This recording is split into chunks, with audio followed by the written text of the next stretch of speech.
These new restrictions come as COVID-19 claimed 9 more lives in the state of Oregon. The Oregon Health Authority says that is the highest daily count since the pandemic began. The state's death count has now gone up to 282. Meanwhile, the percentage of people testing positive in the state of Oregon has actually dipped slightly.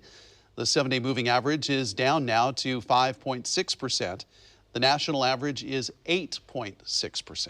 But even with that dip in positivity rates, health officials say today the state remains on a concerning course, adding that it's up to Oregonians to decide what happens next. And our Fox 12's Haley Rush joins us now live with details on that. Haley?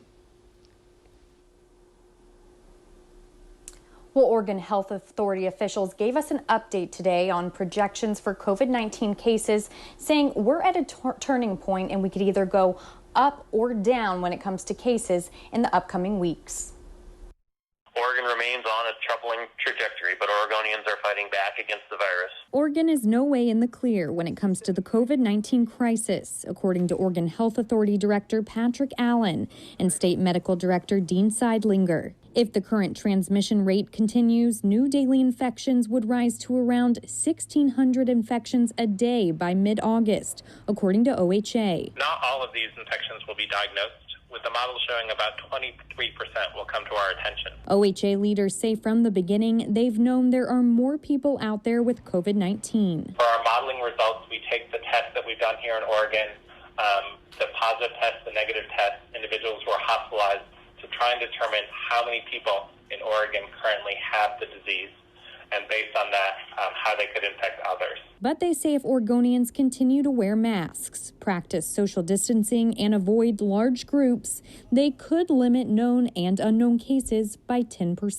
This model shows that starting from July 17th and continuing over the next month, estimated new infections would decrease to about 600 infections a day by August 13th.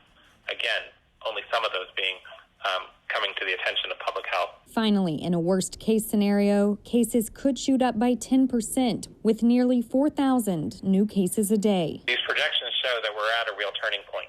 We have a choice based on these projections. Do we want to work together to get COVID-19 under control? Or do we want to keep watching numbers rise and see our state move toward uncontrolled spread?